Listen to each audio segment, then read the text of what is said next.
শেখ হাসিনার বিচার সরাসরি দেখবে বিশ্ব। মানবতাবিরোধী অপরাধের অভিযোগ দাখিল কাল।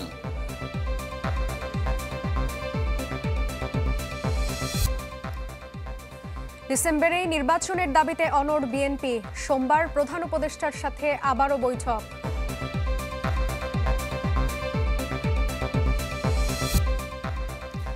জামায়াত ভোটের মাঠে ফিরবে কিনা জানা যাবে কাল। শান্তিপূর্ণ ক্ষমতা হস্তান্তরে এনসিপির রূপরেখা।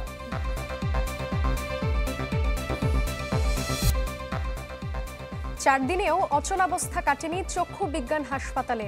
চিকিৎসা সেবা বন্ধে রোগীদের চরম দুর্ভোগ। রেলপথে শুরু হলো ঈদ যাত্রা। রাজধানীর 2 সিটিতে এখনো জমে ওঠেনি কোরবানির পশুর হাট।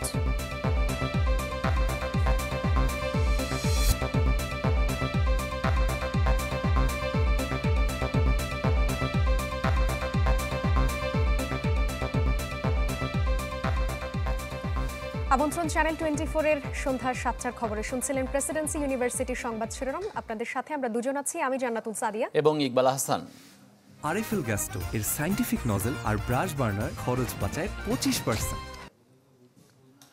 শিরোনামে শুনছিলেন শেখ হাসিনার বিচার সারা বিশ্বকে দেখাতে উদ্যোগ নিয়েছে আন্তর্জাতিক অপরাধ ট্রাইব্যুনালের প্রসিকিউশন।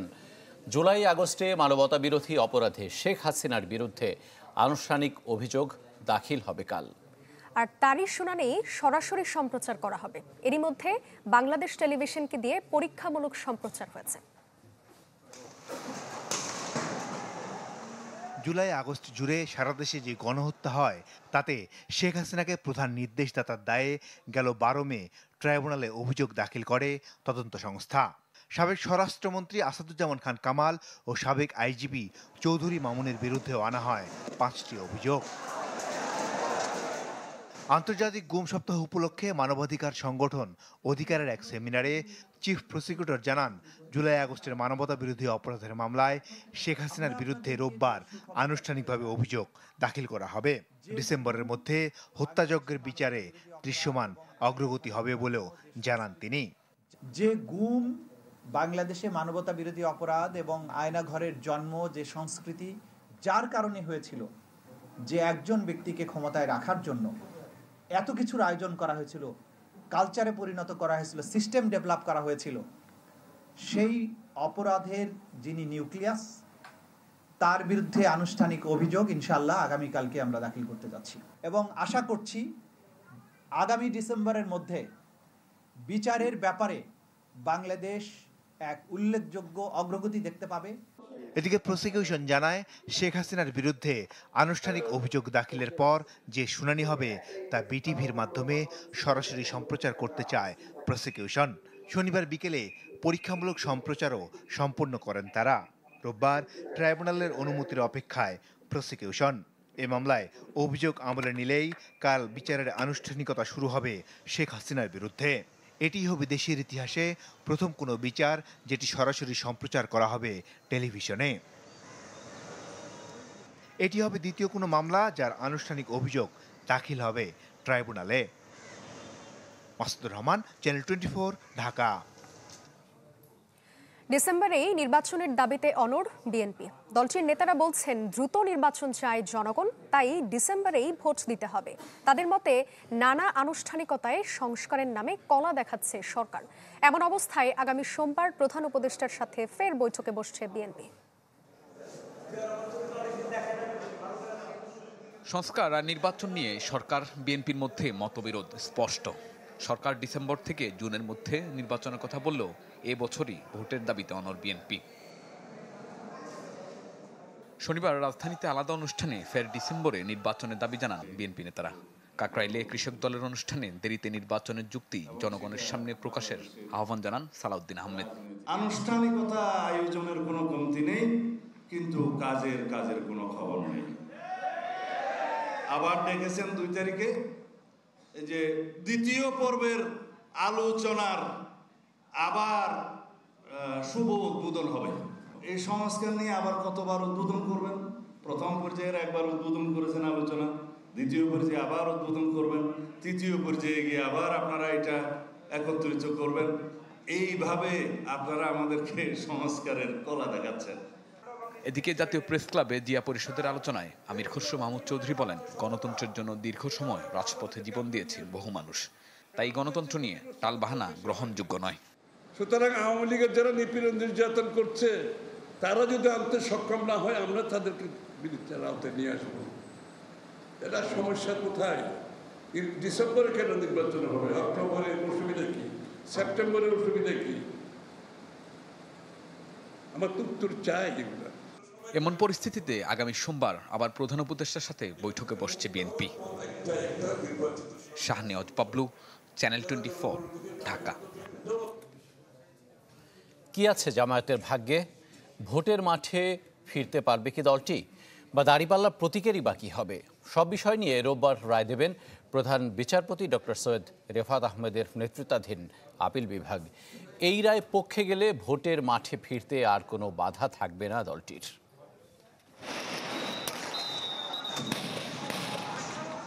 ছাত্র জনতার কোটা বিরোধী আন্দোলনকে জামাতের আন্দোলন উল্লেখ করে গেল 1 আগস্ট জামাতকে নিষিদ্ধ করে আওয়ামী লীগ সরকার।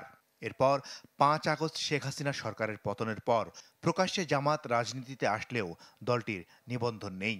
রাজনীতির মাঠে সক্রিয় জামাত তাই ভোটের হিসেবেও ইসির নিবন্ধনের হিসেবের বাইরের দল। যেহেতু সর্বোচ্চ আদালতের রায়ের ভিত্তিতে জামাত নিবন্ধনের বাইরে ছিল, কাজেই দলটি আইনি লড়াইয়ের সিদ্ধান্ত নেয়। রোববার জামাতের ভাগ্য নির্ধারণের রায় দেবেন আপিল বিভাগ। এ রায়ের উপর নির্ভর করছে জামাতের ভোটের মাঠে ফেরা। আমরা প্রত্যাশা করি যে জামাত ইসলামীর রেজিস্ট্রেশন আদালতের রায়ে আমরা ফেরত পাব এবং হাইকোর্ট ডিভিশন রেজিস্ট্রেশন বা নিবন্ধন ক্যান্সেল করে যে রায় দিয়েছিলেন, মেজরিটির রায়, আমরা প্রত্যাশা করি আমাদের আপিল বিভাগ এই রায়টি বাতিল ঘোষণা করবেন। 2008 সালের 4 নভেম্বর জামাত ইসলামীকে সাময়িক নিবন্ধন দিয়েছিল ইসি, কিন্তু এই নিবন্ধন নিয়ে বাংলাদেশ তরিকত ফেডারেশনের তৎকালীন সেক্রেটারি জেনারেল সৈয়দ রেজাউল হক চাঁদপুরী সহ 25 ব্যক্তির করা এক রিটের প্রেক্ষিতে 2013 সালে জামাতের নিবন্ধন অবৈধ বলে রায় দেন হাইকোর্ট। তবে চূড়ান্ত নিষ্পত্তির আগেই এই রায়কে ভিত্তি ধরে ইসি জামাতের নিবন্ধনকে বাতিল করে দেয়। জামাতের আইনজীবী বলছেন সেটা অন্যায় ছিল, তবে রোববার প্রতীক হিসেবে জামাত দাঁড়িপাল্লা পাবে কিনা তারও সিদ্ধান্ত আসবে। যে প্রক্রিয়ায় প্রতীকটিকে এখান থেকে সরিয়ে দেওয়া হয়েছে সেটি ছিল ফুল কোর্টের একটি রেজলিউশনের মাধ্যমে। আমরা মনে করি ফুল কোর্টের একটি বিশেষ এজেন্ডা হিসেবে এটি উপস্থাপন করা হয়েছিল। সেই জন্য আমরা প্রত্যাশা করি যে এই বিষয়টিও আমাদের আপিল বিভাগ একটি অবজারভেশন বা পর্যবেক্ষণ প্রদান করবেন, যেন নির্বাচন কমিশন এই ব্যাপারে সঠিক সিদ্ধান্তে উপনীত হতে পারে। জামাতের নিবন্ধন মামলায় আগের সেই অবস্থানে নেই নির্বাচন কমিশনও। ইসি আপিল বিভাগকে জানায় তারা এই ইস্যুতে তাকিয়ে আছেন সর্বোচ্চ আদালতের দিকে। এখন আমরা আপিল ডিভিশনের জাজমেন্ট অপেক্ষা করছি। আপিল ডিভিশন থেকে জাজমেন্ট হবে, আমরা সেটাই কমপ্লাই করব। মাসুদুর রহমান, চ্যানেল 24, ঢাকা। জাতীয় ঐকমত্য কমিশনে শান্তিপূর্ণ ক্ষমতা হস্তান্তরের রূপরেখা পাঠিয়েছে এনসিপি, যেখানে নির্বাচনকালীন অন্তর্বর্তী বা তত্ত্বাবধায়ক সরকারের প্রস্তাব করা হয়েছে। এনসিপির যুগ্ম আহ্বায়ক সারওয়ার তুষার জানান, ইমেইলের মাধ্যমে রূপরেখা পাঠানো হয়েছে। সরকারি দল, প্রধান বিরোধী দল এবং অন্যান্য বিরোধী দল নির্বাচনকালীন তত্ত্বাবধায়ক সরকারের প্রধান উপদেষ্টা হিসেবে 3 জন করে মোট 9 জন নির্দলীয় প্রার্থীর নাম প্রস্তাব করতে পারবে। সর্বদলীয় সংসদীয় কমিটি প্রধান উপদেষ্টা হিসেবে একজনের নাম চূড়ান্ত করবে। এনসিপির মতে নির্বাচনকালীন এই সরকারের নাম হতে পারে নির্বাচনকালীন অন্তর্বর্তী সরকার বা নির্বাচনকালীন তত্ত্বাবধায়ক সরকার, যার মেয়াদ হবে সর্বোচ্চ 90 দিন। দেশ জুড়ে তোলপা ওয়ালটন ফ্রিজ কিনে আপনিও হয়ে যেতে পারেন মিলেনিয়ার। টানা 4 দিন ধরে অচল জাতীয় চক্ষু বিজ্ঞান ইনস্টিটিউট ও হাসপাতাল। জুলাই আন্দোলনে আহতদের সাথে সংঘর্ষের জেরে সৃষ্ট অচলাবস্থায় চরম দুর্ভোগে পড়েছেন রোগী এবং স্বজনরা। এর মধ্যে অনেকেই চিকিৎসা নিতে এসে ফিরে যাচ্ছেন, আর যারা ভর্তি আছেন তারা বিনা চিকিৎসায় হতাশ হয়ে পড়েছেন। তাই দাবি জানিয়েছেন দ্রুত হাসপাতালটির স্বাভাবিক কার্যক্রম চালু করার। দু চোখ জুড়ে অপেক্ষা সত্যরুদ্ধ মফিজ মিয়ার। জাতীয় চক্ষুবিজ্ঞান ইনস্টিটিউট ও হাসপাতালের বিছানায় উদ্বেগ আর উৎকণ্ঠায় দিন পার করছেন তিনি। সপ্তাহখানেক আগে ডান চোখে ছানি ও রেটিনা অপারেশন হলেও কাটা হয়নি সেলাই। কেননা নেই চিকিৎসক ও নার্স। এখন আরো কষ্ট হইতেছে যে এই কি হইলো, কোনো লোক নাই, জোর নাই, একদম মনে করেন এই সারা মাঠের মতন পড়ে রইলাম। ডাক্তার নাই, আয়া নাই, বুয়া নাই, কিচ্ছু নাই। ভয় তো করে, এখন ভয় করলেও বাজান এখন কোথায় যাবো কোন। হাসপাতালটির চিকিৎসক কর্মচারীদের সাথে জুলাই গণ অভ্যুত্থানে আহতদের সংঘর্ষ হয় গেল বুধবার। এর জেরে বিক্ষুব্ধ হাসপাতাল কর্মীরা ঘোষণা দেন কর্মবিরতির। এরপর থেকে শুরু হয় এই বেহাল অবস্থা। দেখে মনে নাও হতে পারে এটি কোনো হাসপাতাল, চারপাশ জুড়ে শুধুই ভুতুড়ে পরিবেশ। আউটডোর ইনডোর কোথাও কোনো সেবা মিলছে না। চোখের চিকিৎসায় দেশের গুরুত্বপূর্ণ এই হাসপাতালটির এই অচল অবস্থায় দুর্ভোগে রোগী ও স্বজনেরা। বিশেষ করে ঢাকার বাইরে থেকে যারা এসেছেন তাদের ভোগান্তি আরও বেশি। এখানে ধরেন কোনো ডাক্তারও নাই, কোনো নার্সও নাই। এখন তো বর্তমানে আমার ট্রিটমেন্টও চলতেছে না। আমাদের যে চিকিৎসা তো দূরের কথা, আমরা একটা ট্যাবলেট পর্যন্ত কেউ দেয় না, বা আমরা কি অবস্থায় আছি আসল পর্যন্ত কেউ জানে না। জুলাই আন্দোলনে যে আহতদের নিয়ে এত কিছু, তারা এখনও দাবিতে অনড়। আমাদের যদি ঠিকঠাক চিকিৎসা দিত তাহলে এবার আমরা সুস্থ এতদিন বাসায় চলে যেতাম। চোখের ভিতরে এখনো বুলেট নিয়ে ঘুরছি। এই সরকারের আমলে যদি আমরা চিকিৎসা না পাই তাহলে আমাদের চিকিৎসা পাওয়া অসম্ভব হয়ে যাবে। এ বিষয়ে হাসপাতালের ভারপ্রাপ্ত পরিচালকের সাথে যোগাযোগের চেষ্টা করা হলে তবে এড়িয়ে যান তিনি। চক্ষু বিজ্ঞান ইনস্টিটিউট তো কয়েকদিন ধরে বন্ধ, আসে এটা আসলে কি পদক্ষেপ নিচ্ছেন আপনারা, এটা কি একটু জানাবেন?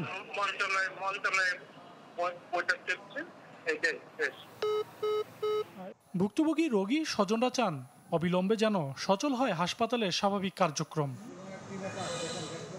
সজল সাইক, চ্যানেল 24, ঢাকা। সেলফি আপু, এখন কিছু খাওয়াও। এখন ইভিনিং এর চরম ক্রেভিং, চাই কিছু এক্সাইটিং। মিস্টার নুডলস হয় কুকিং, টেস্ট হয় amazing. Mister noodles, amazing test. Mister noodles, enjoy the best. Mister noodles, amazing test. Mister noodles, mister noodles, mister noodles. নোয়াখালীর মেঘনা নদীতে ৩৯ জন যাত্রী নিয়ে একটি ট্রলার ডুবে গেছে। এতে ৩০ জন জীবিত উদ্ধার হলেও একজনের মৃত্যু হয়েছে। এখনও নিখোঁজ রয়েছেন ৮ জন। বৈরী আবহাওয়ায় ডুবোচরে ধাক্কা লেগে ডুবে যায় ট্রলারটি। এদিকে টানা বৃষ্টি আর পাহাড়ি ঢলে সুনামগঞ্জে নদ নদীর পানি বাড়ছে, ভেঙেছে হাওর রক্ষা বাঁধ। শনিবারও ঝোড়ো হাওয়া ও বৃষ্টি ঝরেছে বিভিন্ন স্থানে, সাথে উত্তাল ছিল নদ নদী। নোয়াখালীর হাতিয়ায় মেঘনা নদীতে ৩৯ জন যাত্রী নিয়ে ডুবে যায় একটি ট্রলার। কোস্টগার্ড ও পুলিশ জানায়, ভাসানচর থেকে পুলিশ সদস্য সহ ৩৯ জন যাত্রী নিয়ে জাহাঙ্গীর মাঝির ট্রলারটি নোয়াখালী যাচ্ছিল। পথে দমকা হাওয়া উত্তাল নদীর কারণে ডুবোচরের সাথে ধাক্কা লেগে ডুবে যায়। এ সময় আশপাশে থাকা অন্য ট্রলার গিয়ে বেশ কয়েকজনকে উদ্ধার করে। খবর পেয়ে ঘটনাস্থলে যায় কোস্টগার্ড ও নৌ পুলিশের উদ্ধারকারী দল, কিন্তু বৈরী আবহাওয়ায় ব্যাহত হয় উদ্ধার তৎপরতা। উদ্ধার হওয়াদের স্থানীয়ভাবে চিকিৎসা দেওয়া হয়েছে। টানা বৃষ্টি ও পাহাড়ি ঢলে সুনামগঞ্জে নদ নদীর পানি বাড়ছে। হাওর রক্ষা বাঁধ ভেঙে লোকালয়ে ঢুকেছে পানি। বাড়ি থেকে অতিবারী বৃষ্টিপাত পূর্বাভাস রয়েছে, সেক্ষেত্রে সুনামগঞ্জের নদ নদীর পানি বৃদ্ধি পাবে। তবে পানির বিপদসীমার কাছাকাছি চলে যেতে পারে, কিন্তু বিপদসীমা অতিক্রম করার সম্ভাবনা নেই। সিলেটে বৃষ্টিতে বাড়ছে নদ নদীর পানি, সেই সাথে নগরীর বিভিন্ন স্থানে পানি জমে দেখা দিয়েছে জলাবদ্ধতা। এতে ভোগান্তিতে সাধারণ মানুষ। আবহাওয়া অধিদপ্তর জানিয়েছে, সকাল থেকে বিকাল পর্যন্ত সিলেটে ১৬৪ মিলিমিটার বৃষ্টিপাত রেকর্ড হয়েছে। অল্পতে বৃষ্টির কারণে ব্যবসা বাণিজ্য, স্কুল কলেজ, ছাত্রছাত্রী যাতায়াতে মানুষের দুর্ভোগ সৃষ্টি হয়। আগামী ৩ দিন সুনামগঞ্জ, সিলেট অঞ্চলে ভারী বৃষ্টিপাতের পূর্বাভাস দিয়েছে আবহাওয়া অফিস। তানিম রহমান, চ্যানেল 24। একটা বিরতি নিচ্ছি, আমাদের সাথে থাকবেন, একটু পরে ফিরে আসছি।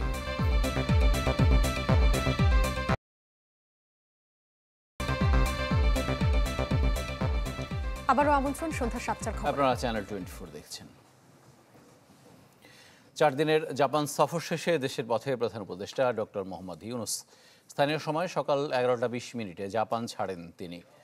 সফরের প্রথম দিনে নিক্কি ফোরামের ফিউচার অফ এশিয়া সম্মেলনে যোগ দেন প্রধান উপদেষ্টা। এরপর জাপানের প্রধানমন্ত্রী শিগেরু ইশিবার সঙ্গে দ্বিপক্ষীয় বৈঠক করেন তিনি। সফরে জাপানের বিভিন্ন পর্যায়ের অনুষ্ঠানে অংশ নেন সরকার প্রধান। দুদেশের মধ্যে 6টি সমঝোতা স্মারক সই হয়, যার অধীনে বাংলাদেশকে মোট $1.063 বিলিয়ন দেবে জাপান। গেল ২৮ মে ৪ দিনের সফরে জাপান যান প্রধান উপদেষ্টা ডক্টর মোহাম্মদ ইউনূস।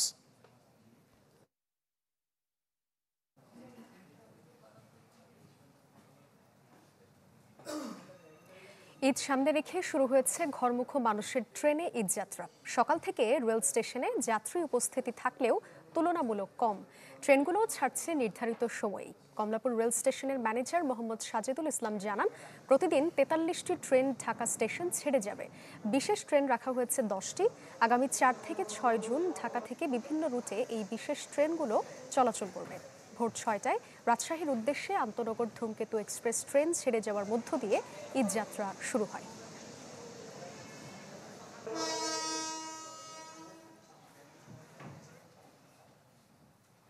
এবারে সিঙ্গার বেকুয়ের সৌজন্যে কোরবানির হাটের খবর।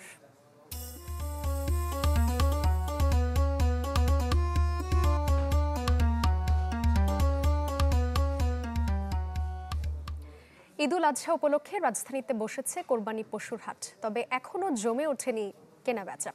এবার হাটে ছোট আর মাঝারি আকারের দেশি গরুই বেশি আসছে। ঈদ ঘনিয়ে আসার সাথে সাথে ক্রেতার সংখ্যা বাড়বে বলে আশা ব্যবসায়ীদের। এদিন বৃষ্টির কারণে বেশ ভোগান্তিতে পড়েছেন হাটে আসা মানুষজন।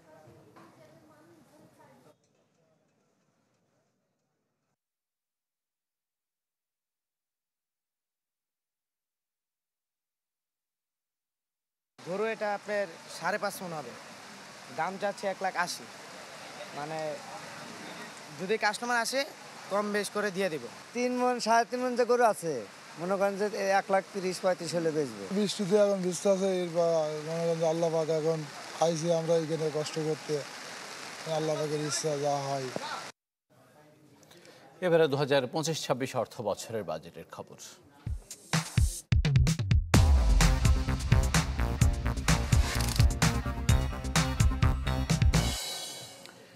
লুটেরা শ্রেণীমুক্ত অর্থনৈতিক ব্যবস্থা গড়ার প্রত্যয়ে একটা সামঞ্জস্যপূর্ণ ও দরিদ্র বান্ধব বাজেট দেওয়ার প্রস্তুতিতে অর্থ উপদেষ্টা, যিনি পরবর্তী সরকারের জন্য তৈরি করতে চান অনুসরণীয় কিছু উদাহরণ। অন্যদিকে মূল্যস্ফীতি নিয়ন্ত্রণে এনে জীবনযাপনকে সহজ করার দৃঢ় প্রতিজ্ঞা গভর্নরের। তবে বিশ্লেষকদের মতে চ্যালেঞ্জ রয়েছে পাহাড় সমান। ইকবাল হাসান, আপনার তৈরি রিপোর্টে দেখে আসি। সময়ের সাথে খেলনা শিল্পে বিনিয়োগ বাড়ছে দেশে, ফলে সম্ভাবনাময় খাত হিসেবে বৈশ্বিক ও অভ্যন্তরীণ বাজার দখলে নিতে এবারের বাজেটে উদ্যোক্তাদের জন্য থাকতে পারে শুল্ক সহায়তা, অর্থাৎ আমদানি পণ্যের ট্যারিফ মূল্য বাড়ানোর মাধ্যমে সুরক্ষা পেতে পারে স্থানীয় শিল্প। অভ্যন্তরীণ চাহিদার প্রায় 90% ফ্রিজ ও রেফ্রিজারেটর এখন উৎপাদিত হচ্ছে স্থানীয়ভাবে। নীতি এবং কর অবকাশ সুবিধার কারণে দেশীয় উদ্যোক্তাদের পাশাপাশি কারখানা বসিয়েছেন বিদেশিরাও, কিন্তু সোমবারের বাজেটে এই পণ্য উৎপাদনে বসতে পারে বাড়তি ভ্যাট। এরকম বহু ভালো মন্দের মিশেলে নিজের প্রথম বাজেট নিয়ে 2 জুন টেলিভিশনের সামনে হাজির হবেন সালেউদ্দিন আহমেদ। বাজেট মানেই জিনিসপত্রের দামে আরেক দফা উল্লম্ফন। সাধারণ মানুষের এমন ধারণা ওই দিন আদৌ কি ভাঙতে পারবেন তিনি? এইটা আমরা চেষ্টা করব, কেন এবার তো রোজার সময় আমরা ইনশিওর করেছি, বাজেটের সময় আমরা ইনশিওর করব। সীমিত সম্পদের মধ্যে আমরা একটু ব্যালেন্স রাখতে চেষ্টা করব। অন্তর্বর্তী সরকারের জন্য এবারের বাজেটে বড় চ্যালেঞ্জ রাজস্ব বাড়ানো, বিনিয়োগে গতি আনা, একই সাথে কর্মসংস্থানের সংকট দূর করা। পাশাপাশি মূল্যস্ফীতিকেও নামাতে হবে 5%, যেখানে 9 মাসেও সাফল্য নেই খুব একটা। যদিও নিরাশ করতে চান না এই সুযোগ কমাতে সবচেয়ে কার্যকর ভূমিকা রাখা প্রতিষ্ঠান বাংলাদেশ ব্যাংকের গভর্নর। আমি চাচ্ছি আগামী বছর ফার্স্ট কোয়ার্টারের মধ্যে ইনফ্লেশনকে 5-এর নিচে নামিয়ে আনা। এটা একটা দৃশ্যমান উন্নতি আমরা আশা করি, আমি আশা করি ব্যক্তিগতভাবে উন্নতিটা সম্ভব। জুলাই অভ্যুত্থানকে ধারণ করে একটা বৈষম্যহীন ও লুটেরা শ্রেণীমুক্ত অর্থনৈতিক ব্যবস্থা গড়ে তুলতে অত্যন্ত গুরুত্বপূর্ণ এবারের বাজেট, যার নির্মাণের শুরুটা অন্তত করতে চায় বর্তমান সরকার। যদিও অর্থনীতিবিদ হোসেন জিল্লুর রহমান খুব একটা আশাবাদী হতে পারছেন না বর্তমান বাস্তবতায়। এত সীমাবদ্ধতার মধ্যেও পার্টিকুলারলি সিগন্যালিং দৃষ্টিকোণ থেকে সাহসী কিছু পদক্ষেপ নেওয়ার সুযোগ আছে, যেটার মাধ্যমে ভবিষ্যতের যারা আসবে তাদের জন্য কিন্তু এক ধরনের নতুন বাস্তবতা তৈরি হলো। এবারের বাজেটের আকার কমলেও উন্নয়ন অনুন্নয়নের বরাদ্দ অন্তত কথা বলছে না সাধারণ মানুষের পক্ষে। ইকবাল হাসান, চ্যানেল 24, ঢাকা। পোশাক শিল্প মালিক ও রপ্তানিকারকদের সবচেয়ে বড় সংগঠন বিজিএমইএ এর দ্বিবার্ষিক নির্বাচনের ভোট শেষে চলছে গণনা।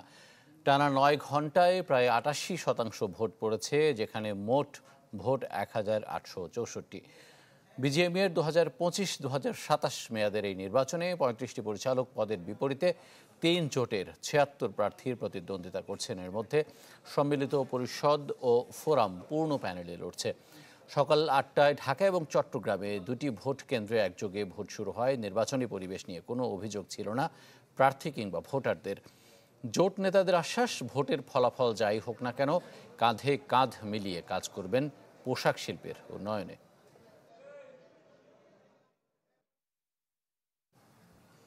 সময় হলো আরও একটা বিরতির। সাথেই থাকুন।